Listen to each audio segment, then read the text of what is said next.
Bonsoir, les histoires que nous allons vous raconter auraient pu vous arriver. Soupçon, c'est un magazine qui vous montre la réalité en face grâce à des films inspirés d'histoires vraies. Pour la première fois à la télévision, la fiction va nous aider à mieux comprendre la réalité. En plateau, nous entendrons le témoignage de victimes, des témoignages que nous confronterons à l'expérience de spécialistes, psychologues, policiers, avocats et témoins qui nous apporteront des solutions pour surmonter ces situations hors du commun. Ce soir, nous vous racontons d'abord l'histoire de Léa, abusée par son père. Papa m'a violée. Son histoire nous en dit long sur la réalité de l'inceste. En plateau, nous retrouverons Sandrine, 38 ans, qui a elle aussi vécu l'enfer pendant 11 ans. Je suis morte à ce moment-là, en fait. À partir de ce moment où mon père, voilà, il avait commencé à abuser de moi. Nous serons entourés de Stéphane Clerget, pédopsychiatre, et du commissaire Thierry Boulouc de la brigade des mineurs. À la lumière de ce qu'ils ont vécu, de ce qu'ils ont vu, ils nous diront la marche à suivre pour faire face. Le premier thème de cette émission, l'inceste. Un chiffre. 3% des Français avouent avoir été victimes d'inceste. Un sujet qui dérange, un sujet qui fait peur, et dont trop peu de victimes osent encore parler. À travers notre premier film, inspiré d'une histoire vraie, vous allez mieux comprendre les mécanismes qui enferment les victimes, souvent jeunes, dans un long silence. Ensemble, découvrons l'histoire de Léa. Nous sommes en région parisienne, où vit Léa, 22 ans, la fille de Dominique Savoie, un éminent responsable politique.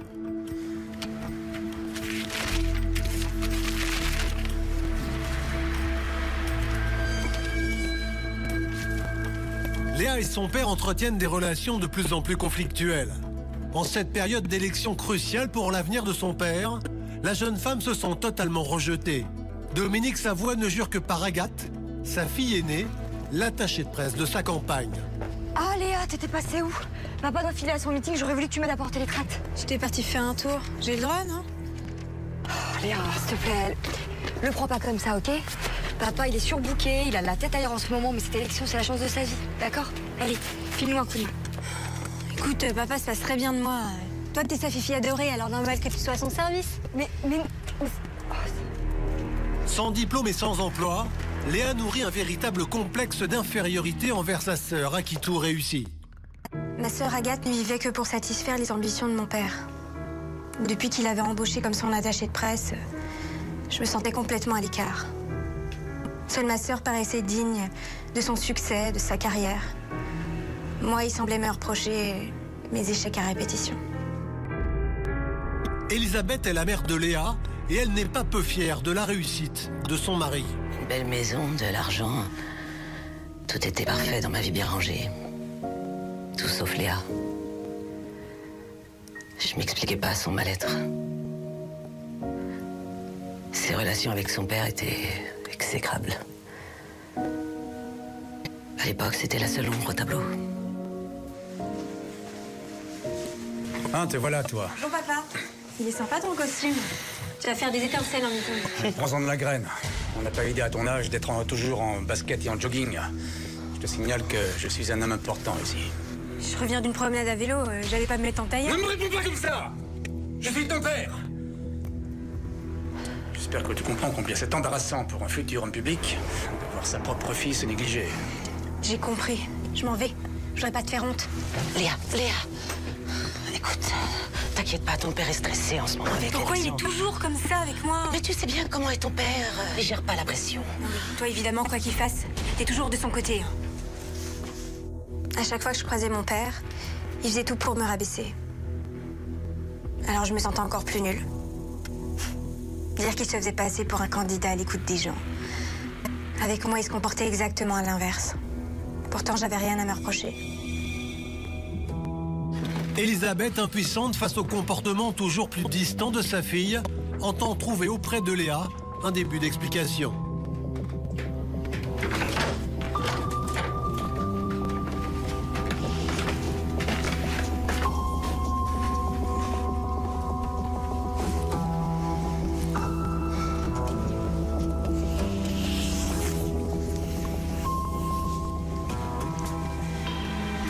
Léa, c'est vrai que ton père est un peu maladroit en ce moment, mais t'as tellement changé. Quand t'étais petite, je comprends pas, c'était ton papa chéri. Écoute, maman, j'ai plus 10 ans. Normal que j'attende plus mon papa tous les soirs derrière la porte. Non, bien sûr, sans aller jusque-là, mais tu pourrais être moins fuyante au moins. On dirait que tu l'évites, alors comprends que ça le met en rogne aussi. Allez, fais un petit effort. J'ai pas envie, je suis fatiguée en ce moment. Mais qu'est-ce qui se passe? Tu restes des heures enfermée dans ta chambre, tu t'isoles. Puis t'as l'air si triste. Mais rien, ça va. Je traverse juste un moment difficile, c'est tout. Ça va s'arranger. Léa, tu m'inquiètes. Je t'ai entendu l'autre soir aller vomir dans les toilettes après le dîner. Qu'est-ce qui se passe? Regarde-toi. T'es toute palote. Tu te drogues. Mais non, maman. C'est un petit problème de cœur, tu fréquentes un garçon. Mais non, arrête de t'inquiéter pour rien, là. S'il te plaît, laisse-moi seule. Bon, d'accord, d'accord. Sors de ma chambre. D'accord. Écoute, je suis là si t'as besoin de parler.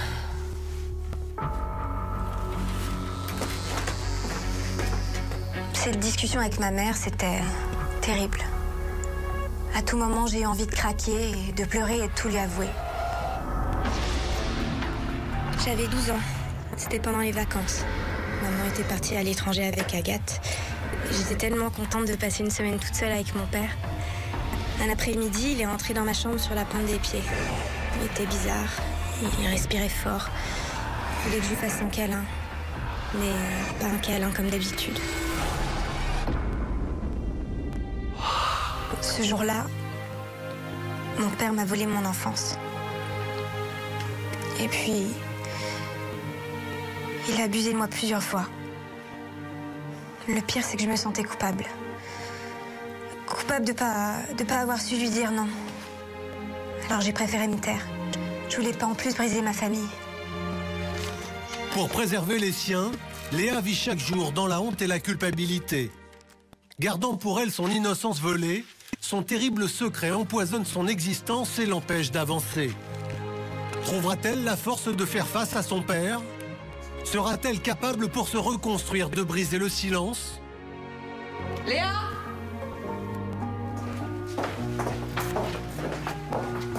Léa! Léa! Mais qu'est-ce qui se passe, Léa? Lâche ça. Lâche ça. Lâche ce paquet de chips. Oh! Ça va te rendre malade. Hein. C'est pas normal de s'empiffrer comme ça. Hein. Surtout qu'après, je sais que tu vas les faire vomir. Laisse-moi. Léa, Léa. Oh. Je suis pas là pour te juger. Hein. Je suis là pour t'aider. Je sais qu'en ce moment, avec papa, c'est un petit peu dur. Mais tu verras qu'après les résultats, ça ira mieux. OK? À la voir comme ça, en pleine crise de boulimie, ça me fendait le cœur. Elle allait mal. Elle allait vraiment, vraiment très mal. Et tout ça à cause de papa. C'est vrai que pour lui, elle n'existait pas. Et moi, je culpabilisais beaucoup parce que j'accaparais toute l'attention de mon père. Puis tu sais, au lieu de trier les médicaments pour la pharmacie de maman, tu pourrais venir travailler avec moi. Mais si, comme attaché de presse. Honnêtement, t'en es capable? Allez, crois en toi et rejoins-moi. C'est impossible, tu sais très bien que papa voudra jamais. T'inquiète pas, je vais aller lui parler. C'est vrai que ces derniers temps, vous vous êtes éloignés, mais tu sais, dans le fond, je crois qu'il attend qu'une seule chose, c'est que tu fasses le premier pas. OK? Bon, allez, à tout à l'heure. Mon père m'avait brisée, mais j'étais prête à tirer un trait sur le passé. Quitte à garder pour moi ce lourd secret.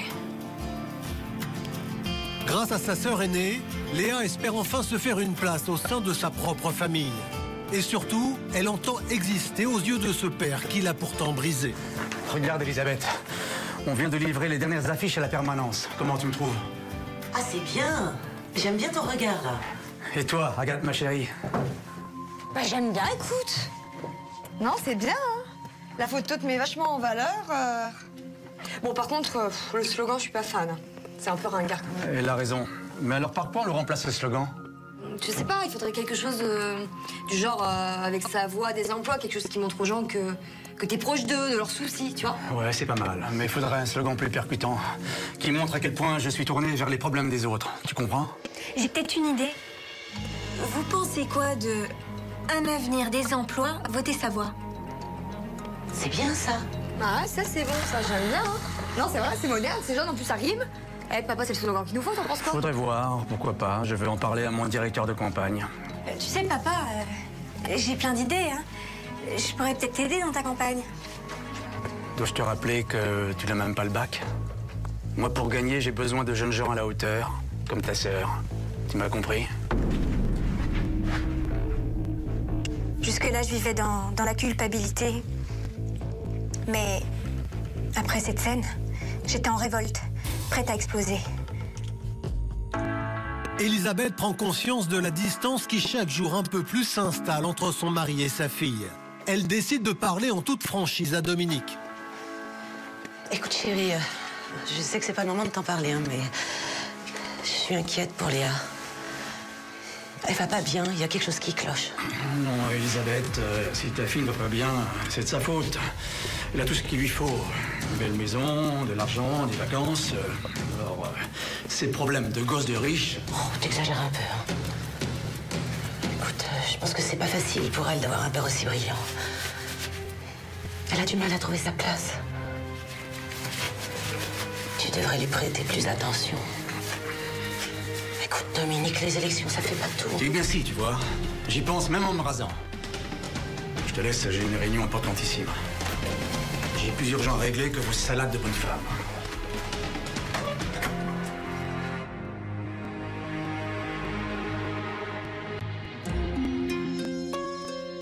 Tandis que Dominique Savoie quitte son domicile sans aucun égard pour sa fille, Léa, meurtrie par son comportement, décide de prendre une décision qui va bouleverser le précaire équilibre familial.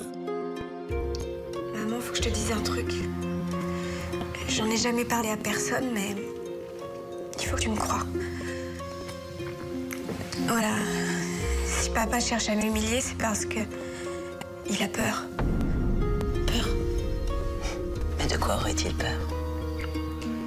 Il a peur que je te révèle un secret qu'on partage, lui et moi. Un secret? C'était il y a 10 ans. Toi, t'étais loin. J'étais toute seule avec papa. Et il a eu, disons, des gestes... Enfin... Tu vois, des caresses.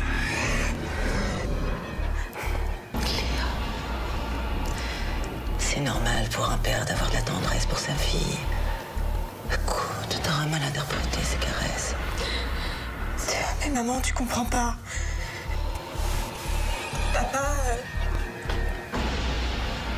Papa m'a violée.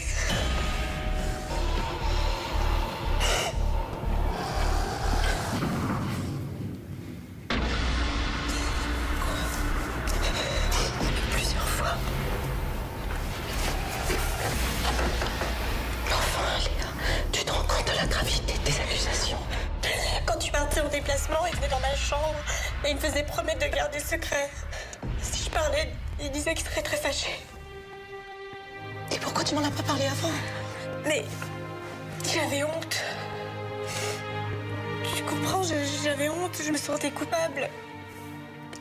Je sentais bien que c'était pas normal ce qu'il me faisait, mais je pensais que c'était de ma faute.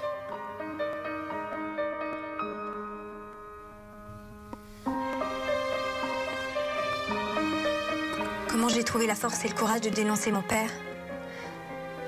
Il fallait que je fasse un choix. Si j'avais pas choisi de parler, j'aurais mis fin à mes jours. C'était terrible d'imposer ça à maman, mais en même temps, je me libérais.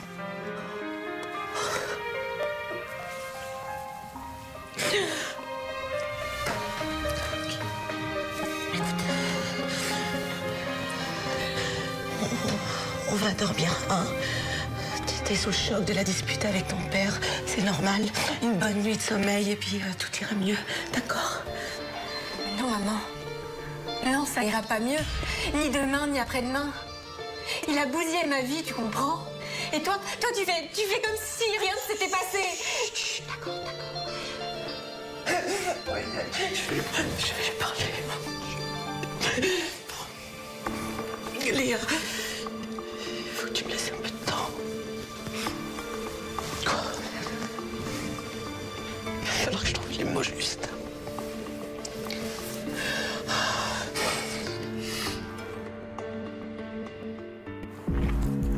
Malgré les bouleversantes révélations de Léa, les jours passent sans qu'Elisabeth n'ait osé parler à son mari des terribles accusations portées contre lui. Je pensais me libérer en révélant mon secret, mais la situation empirait de jour en jour. Maman, t'as pensé à notre conversation l'autre soir? Tu lui as parlé? Non, pas encore. Qu'est-ce que t'attends? Ça fait des jours que tu me fuis comme la peste. Tu me crois pas, c'est ça? Écoute, Léa, j'ai bien réfléchi. Je trouve ça complètement fou, ton histoire. Je peux pas croire une seule seconde que papa ait fait ça. Mais comment tu peux penser que j'ai inventé une histoire pareille? Mais demande-lui, tu verras. Écoute, tu veux savoir le fond de ma pensée?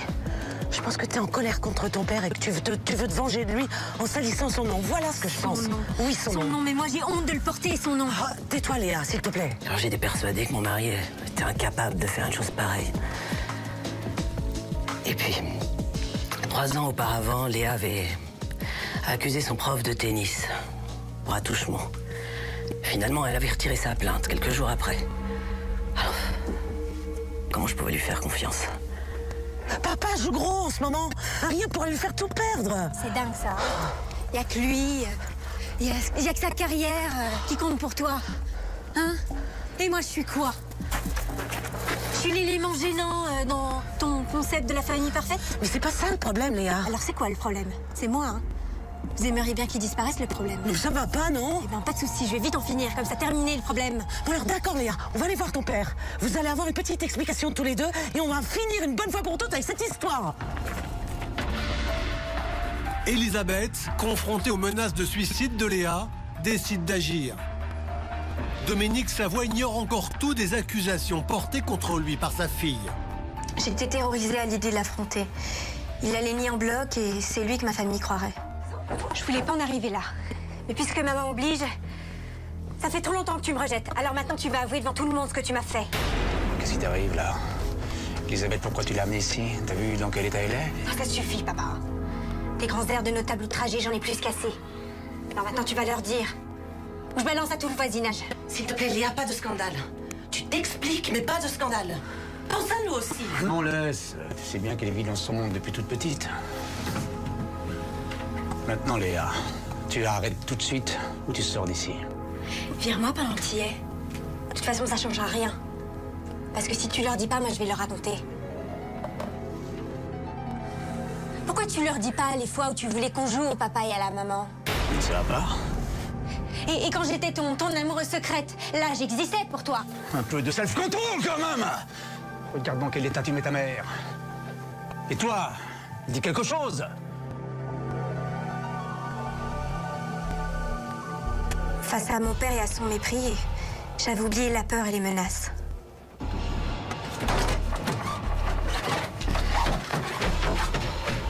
Tu es en train de me détruire avec tes mensonges. Remarque, c'est pas la première fois. Souviens-toi, il y a 3 ans, ton prof de tennis, tes fausses accusations. Mais tout était vrai.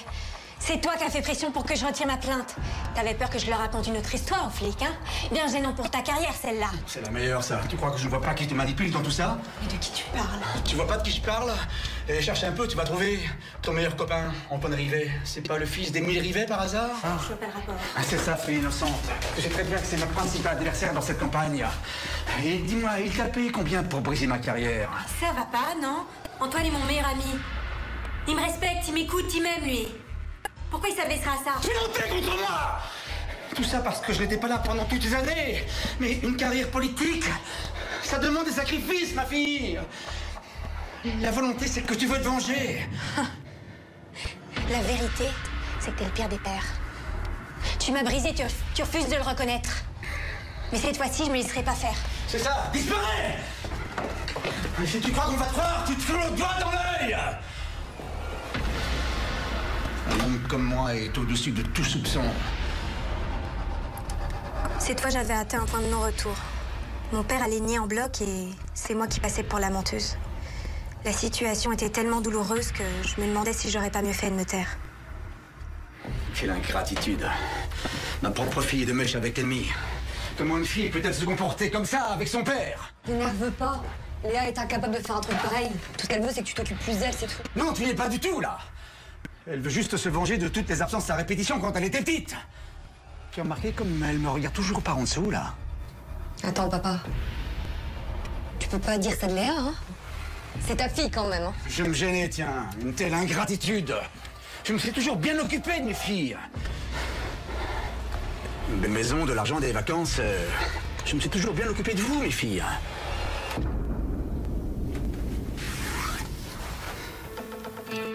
Il n'y a que toi qui sais s'occuper de moi.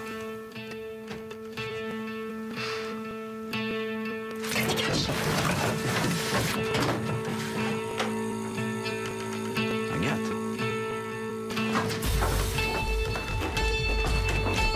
Léa? Léa, t'es là, je suis inquiète. Tu crois quoi, que je vais me suicider? Ce serait trop facile. Pas avant que tu comprennes qui est ton mari. Ça va pas recommencer, écoute, hein. La scène avec ton père tout à l'heure a été assez éprouvante comme ça. Ouvre-moi, s'il te plaît. Cet Antoine Rivet t'a vraiment tourné la tête, hein. Mais tu vas pas croire à ses débilités. Ton mari te manipule depuis le début et toi, tu t'en rends même pas compte. Ma mère ne se rendait pas compte du mal qu'elle me faisait. En refusant de voir la vérité en face, elle était finalement aussi coupable que lui. J'en venais à la détester, elle aussi. Elle était trop occupée à sauver les apparences, à préserver son standing. Chérie, écoute, réfléchis bien à ce que tu es en train de faire. T'es en train de tout foutre en l'air, là. Notre vie, notre famille, notre avenir. Léa. Maman, il faut que tu me crois, sinon je pourrai jamais me reconstruire. Ma petite chérie, je veux ton bonheur, Léa, mais pas au prix du mensonge, hein. Ouvre-moi, s'il te plaît. Ouvre la porte. Entre.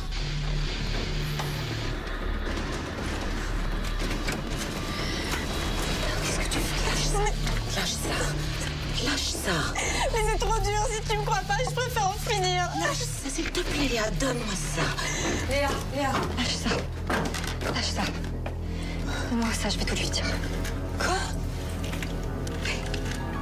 Qu'est-ce que tu vas lui dire? Maman, va pas que tu sois courageuse, d'accord? C'est à propos de papa. Elle a pas menti, Léa. T'as vu quelque chose? Non, j'ai rien vu entre papa et Léa, mais... Ton mari est malade. Enfin, Agathe. Mais qu'est-ce que tu racontes? Mais enfin, tu te rends compte des énormités que tu racontes? T'as rien vu? Tu racontes des horreurs, Agathe. Non. Ce qu'il a fait à Léa, il me l'a fait à moi aussi.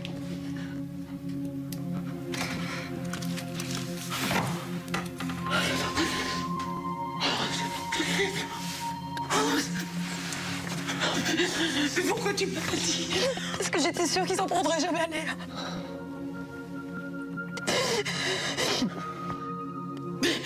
En fait, tu te rends compte?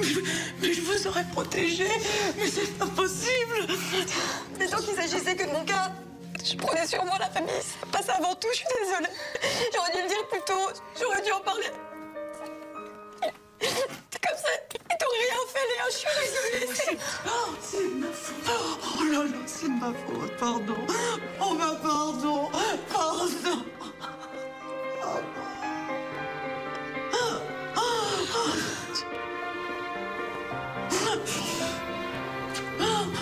Ma sœur avait subi le même sort. Qui aurait cru que derrière sa réussite se cachait une réalité sordide? Pendant des années, elle avait donné le change et puis... Tout à coup, elle brisait le silence. Quand j'ai compris qu'il leur avait fait ça, je me suis effondrée.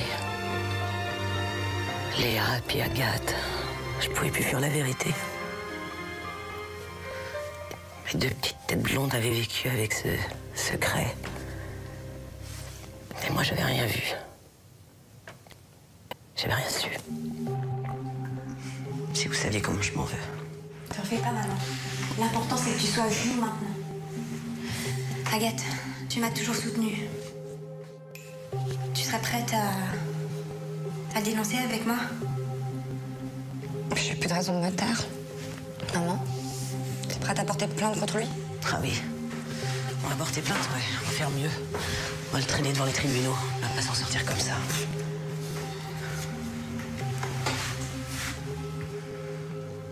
Allô? Oui, je souhaiterais parler à Maître Georges, s'il vous plaît. C'est urgent, oui. Depuis cette histoire, Léa, Agathe et leur mère ont déposé plainte contre Dominique Savoie. Poursuivi pour viol incestueux sur ses 2 filles, il risque 20 ans de prison. Dans l'attente de son procès, il a dû renoncer à ses ambitions politiques. Aujourd'hui, Elisabeth, qui a demandé le divorce, ne s'est toujours pas remise de n'avoir pas su protéger ses filles de leur propre père.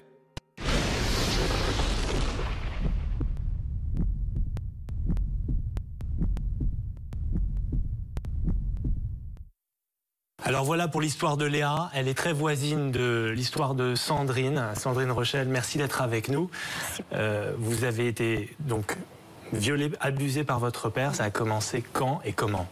Alors ça a commencé vers l'âge de 6 ans, jusqu'à l'âge de mes 17 ans en fait. Alors je dis l'âge de 6 ans parce que en fait c'est mon premier vrai souvenir. Alors, il faut expliquer le contexte familial. Voilà, vous étiez, sur le papier en tout cas, une famille rêvée, avec un père, une mère, 5 enfants. Vous étiez la seule fille, la petite chouchoute, dont tout se passait bien à la maison, jusqu'à cet événement. Racontez-le nous. Alors, j'avais à peu près 6 ans. Bon, c'était un soir, on avait fini de souper en fait. Et on était en fait dans le salon. Et mon père m'avait demandé en fait de venir m'asseoir sur lui. J'y suis allée, toute fière, enfin toute... et à partir de ce moment-là, quand je me suis assise en fait sur ses genoux, il m'a demandé voilà, de lui caresser son sexe. Donc, vous étiez seule avec lui à ce moment-là? Il n'y avait pas vos frères? Non, il n'y avait pas votre mère? J'ai souvenir que ma mère elle était dans la cuisine. Et à partir de ce moment-là, j'étais pétrifiée, tétanisée. J'avais le souvenir, je voulais courir voir ma mère pour lui dire maman, papa il me fait ça. Voilà, ça a été, j'ai eu le blocage. Je suis morte à ce moment-là en fait. Enfin, mon corps ne m'appartenait plus à partir de ce moment où mon père, voilà, il avait commencé à abuser de moi. Vous avez tout de suite perçu de votre regard de petite fille à l'époque que ce que vous demandait votre père n'était pas quelque chose de normal. Mais en fait, si vous voulez, il n'a jamais été violent. En fait, c'était par pression psychologique. En fait, il agissait toujours. Enfin, il arrivait toujours à ses fins. Je subissais des pressions psychologiques et j'en arrivais à un moment donné où j'en venais à baisser ma culotte pour être tranquille jusqu'à la prochaine fois. À quelle fréquence ça arrivait ces demandes? Alors, de l'âge de 6 ans jusqu'à l'âge de, on va dire, quand j'étais en CM1, CM2, donc j'avais 8 ans, 9 ans, c'était pas fréquent. C'était pas fréquent, je pouvais même des fois un petit peu sortir avec mes copines, enfin voilà. Et on va dire vers le CM2 jusqu'à mes 17 ans, ça a été de plus en plus fréquent, on va dire d'ordre 3 fois par semaine. Et à partir de ce moment-là aussi, j'étais de plus en plus emprisonnée en fait, parce que j'avais pas le droit de sortir.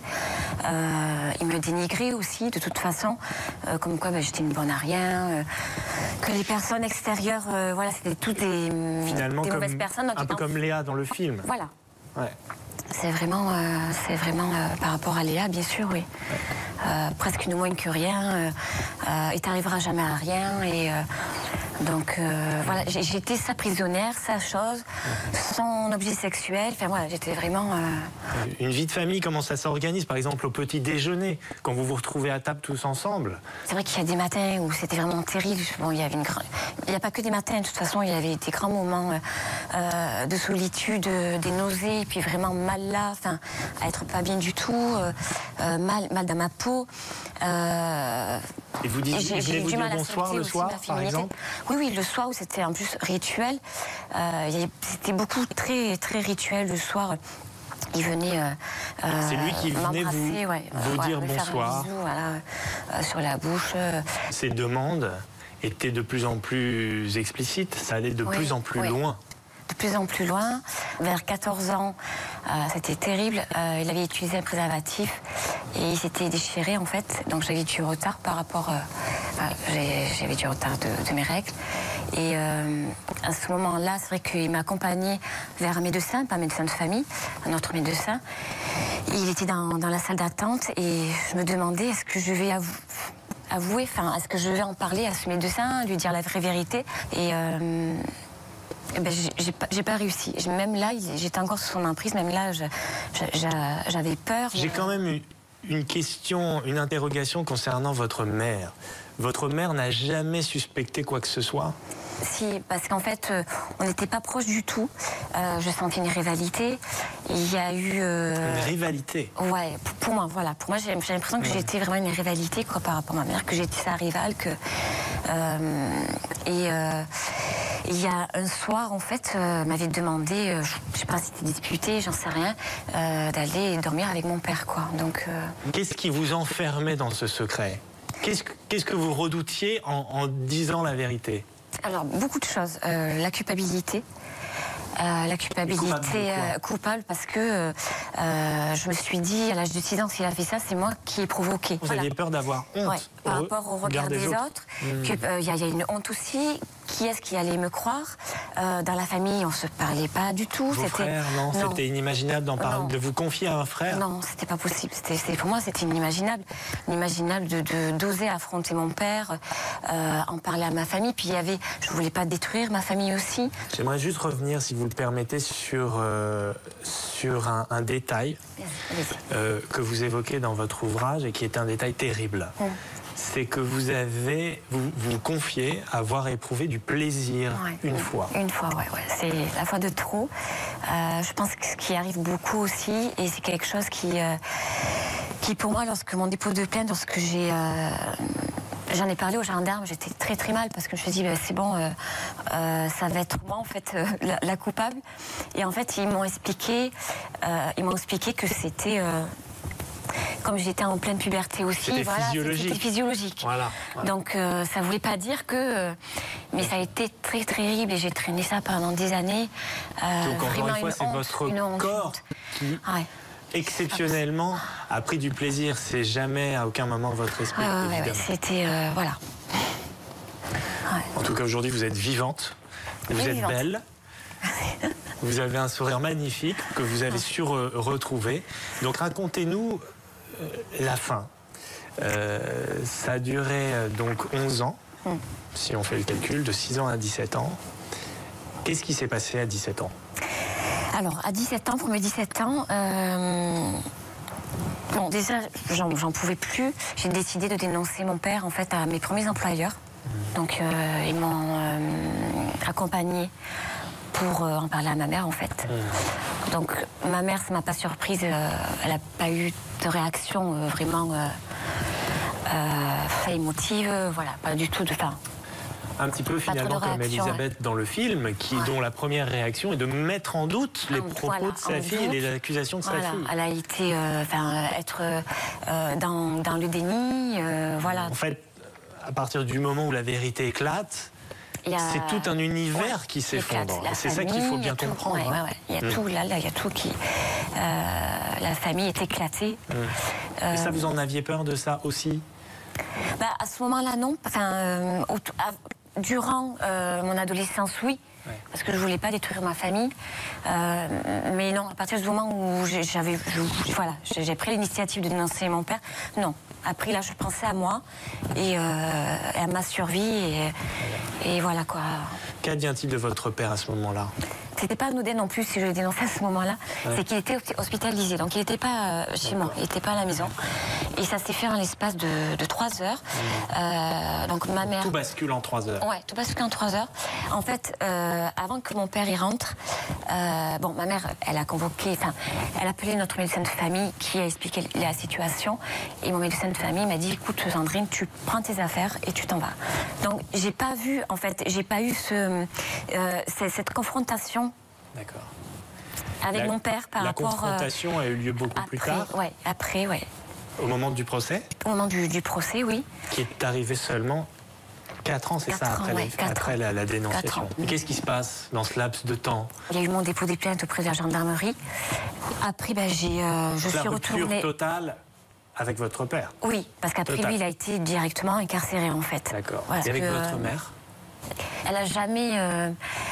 Elle m'a jamais dit pourquoi elle s'était tue, pourquoi... Jamais. Voilà, donc c'est vrai que, elle sait que je lui ai pardonné. En ce moment, c'est vrai que je fais un travail sur moi à ce jour par rapport à ma mère, surtout. Parce que j'ai vraiment du mal... à comprendre son comportement. À comprendre, et parce que je sais que j'aurai jamais de réponse. Donc il faut que je fasse un deuil, donc voilà, c'est... Okay. Le deuil de votre père, vous l'avez fait, et vous l'avez fait notamment... grâce à ses déclarations lors du procès. Il faut savoir que votre père vous a demandé pardon. Oui, il a reconnu les faits à moitié, mais il a reconnu les faits, voilà. C'est moi qui ai provoqué, bon. À moitié, c'est-à-dire oui, j'ai fait, mais parce que c'est elle qui m'a demandé, ou c'est elle, voilà. Ah, ouais. J'avais 21 ans, j'étais encore vraiment dans la haine, quoi, dans la haine.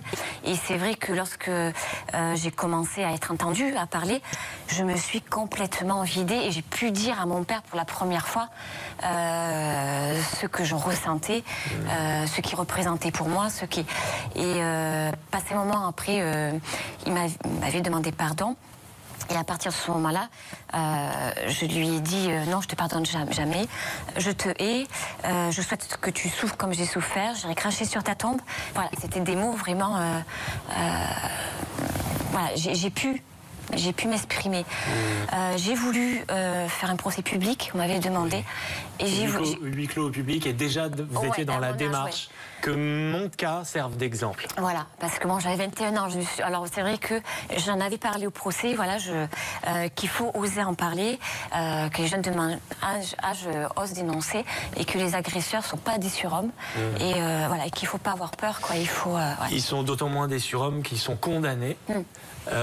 Et que votre père, lui, a écopé de 14 ans de prison, c'est bien ça, 14 ans de prison. 14 ans de votre mère également a été condamnée pour complicité à de la prison avec sursis. Oui, 3 ans de prison avec sursis, Aujourd'hui, votre père est sorti de prison. Oui, je pense.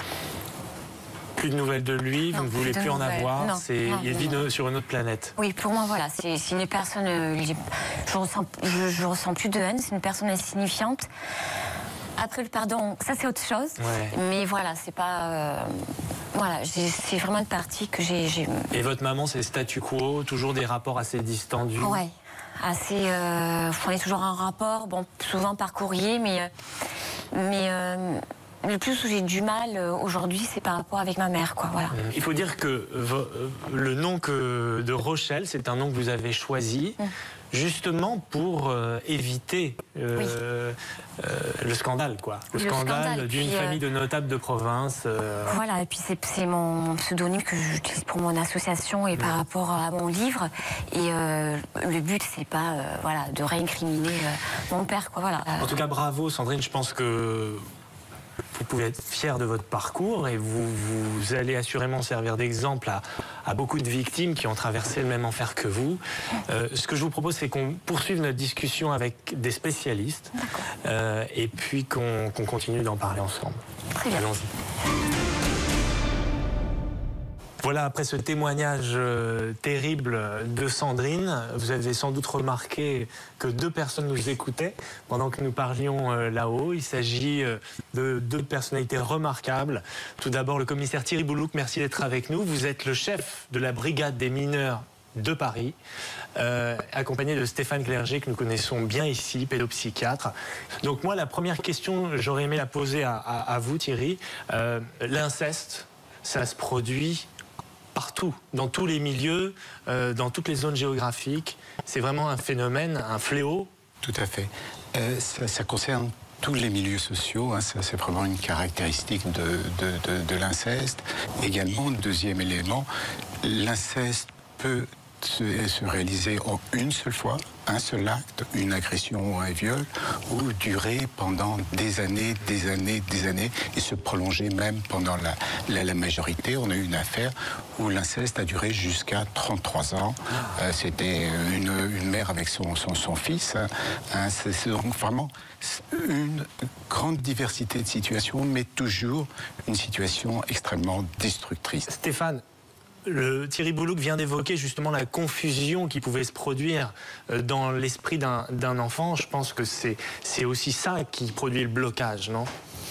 Oui, la confusion, à la fois, souvent les enfants sentent quand même la gravité. Ils n'en parlent pas aussi parce qu'ils peuvent être menacés. C'est-à-dire que le parent a quand même une autorité sur l'enfant. Donc l'enfant est soumis évidemment à cette autorité. Et quand l'enfant perçoit justement le caractère transgressif, il n'ose pas témoigner parce que, comme vous l'avez dit, il a peur des conséquences. Mais aussi parfois, l'enfant dit des choses. D'abord, il dit des choses parce qu'il a des symptômes. Il va pas bien, il déprime, il travaille mal à l'école, il est très sale. Et ces symptômes, la finalement... boulimie aussi, également, c'est un des facteurs. À l'adolescence, oui. C'est finalement des signalements. Et c'est vrai que l'émission s'appelle Soupçons, et il faut avoir des soupçons. Et nous, comme pédopsy, quand on est face comme ça des symptômes, parmi les causes possibles, on a ça en tête. Oui, les signes. Et puis parfois, carrément, les choses sont dites à la mère, mais sont pas retenues. Ne sont pas dites aussi clairement, mais tiens, j'ai été dans le lit de papa ou j'étais dans un baignoire avec papa. Et la mère, par exemple, prête pas attention à ses propos. Mais est-ce que ça veut dire qu'il y a toujours des signes visibles ? Oui. Toujours. Moi, je crois. Je crois qu'il y a toujours... Pour qui cherche bien. Ouais. C'est-à-dire qu'il y a rarement une absence totale de symptômes. Donc il y a au minimum des difficultés scolaires ou des troubles du comportement ou des cystites à répétition. Après, il y a des choses plus évidentes comme des comportements sexués, un état dépressif, une négligence corporelle. Mais il faut avoir ça en tête en tant que pédopsie. C'est vrai que nous, les pédopsies, on est à la fois là pour repérer, puisqu'on fait des signalements, parce que parfois ils nous sont amenés, évidemment, pas toujours par l'agresseur, même par l'autre parent, quand par exemple c'est des couples séparés, mais parfois aussi étonnamment, l'agresseur ne s'oppose pas à une consultation pour des symptômes. Et en général, ils viennent quand eux-mêmes souvent ont été victimes. Moi j'ai appris lorsque j'avais déposé plainte qu'en fait mon grand-père paternel et ma grand-mère maternelle faisaient ça en fait sur les sœurs de mon père, quoi. Donc voilà, ça se faisait de génération en génération. C'est pour ça qu'il faut des procès pour casser le cycle. Expliqué, On doit agir maintenant à la fois pour dépister, bien sûr pour réparer, mais aussi pour éduquer. C'est-à-dire qu'il y a tout un travail de prévention qui doit se faire pour prévenir justement l'inceste et l'éducation auprès des enfants, parce qu'il y a par exemple beaucoup d'inceste frères-sœurs. Qu'est-ce qu'il faut faire ? Quel est le premier réflexe à avoir quand on suspecte un inceste dans son entourage, dans son voisinage ? Dès qu'on a un doute, dès qu'on a un soupçon, le soupçon c'est vraiment le cœur du signalement. On signale. Un enfant qui sort joyeux à 4h30, qui brutalement reste en études jusqu'à 18h, il faut s'interroger sur les raisons. Les raisons peuvent être multiples. Ce qui m'a vraiment touché dans le film, dans l'histoire de Léa, c'est que quand elle ose en parler à sa mère ne la croit pas tout de suite. Elle ne veut pas la croire, plutôt, non ? C'est ce qu'il faudrait imaginer. C'est assez classique, parce que effectivement, il y a des mères qui sont plus ou moins complices, qui savent mais qui disent pas, qui se doutent mais qui disent rien. Et puis il y a des mères effectivement particulièrement aveugles. Et puis en plus, si effectivement on est complice, évidemment qu'on va pas croire, parce qu'on va pas se remettre en question. Donc il y a ce doute-là. Mais je voudrais revenir quand même sur la prévention. Bien sûr qu'il faut agir, bien sûr qu'il faut signaler. Mais moi je crois qu'il faut aussi une éducation à la sexualité précoce, justement sur les interdits. On parle beaucoup d'éducation sexuelle. Il ne s'agit pas d'apprendre le Kama Sutra aux enfants, mais justement leur dire qu'est la sexualité autorisée et celle qui est interdite. Et cet enseignement-là qui serait donné aux enfants, d'abord pour prévenir l'inceste entre frères et sœurs, mais aussi parce qu'au sein de la population, de la classe, s'il y a un enfant victime d'inceste, s'il entend ça, peut-être que ça va faciliter aussi le témoignage de cet enfant. Alors, dans le cas d'une femme comme Sandrine, comment se passe la démarche de reconstruction? Est-ce que c'est quelque chose qu'on arrive un petit peu à cadrer? Alors Sandrine l'a dit, l'étape principale, c'est la condamnation. C'est la reconnaissance d'état victime et la condamnation. C'est vrai que s'il n'y a pas ça, c'est très dur. Donc la société qui reconnaît le forfait. Oui. Le crime. Ah oui, ça c'est essentiel pour commencer à pouvoir se rétablir.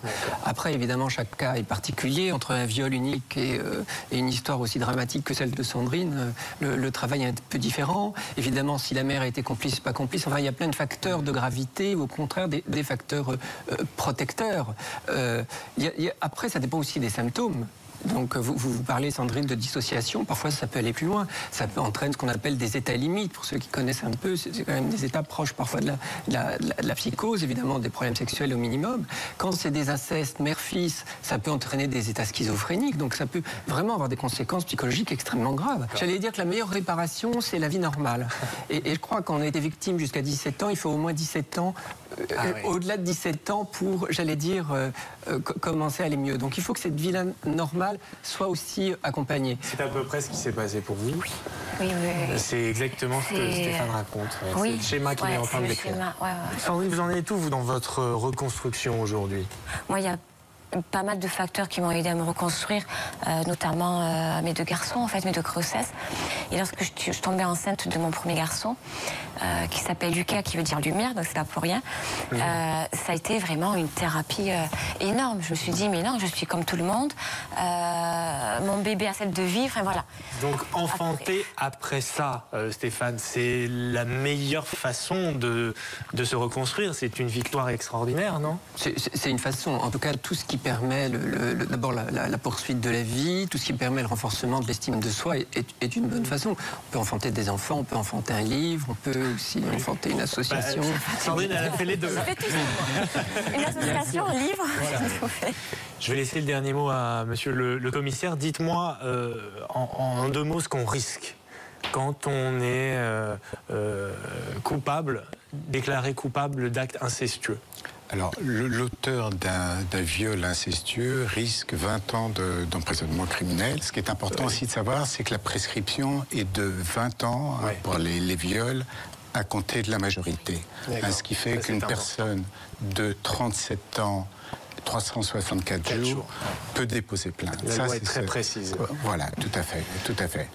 Mais il n'est jamais trop tard pour soulever le couvercle, de toute façon. Merci vraiment infiniment à tous les 3. Je rappelle votre actualité littéraire, puisque ça fait aussi partie de votre reconstruction.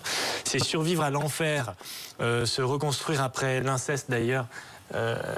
Aux éditions La Boîte à Pandore. La couverture est formidable, puisque c'est un mannequin désarticulé sur la couverture de votre ouvrage. Et puis bien sûr, c'est quasiment une bible maintenant. La pédopsie de poche, tout ce qu'il faut savoir pour élever un enfant de 3 à 11 ans, du docteur Stéphane Clerget aux éditions Marabout, Poche Marabout. Merci à tous pour vos précieux témoignages et pour vos informations très utiles.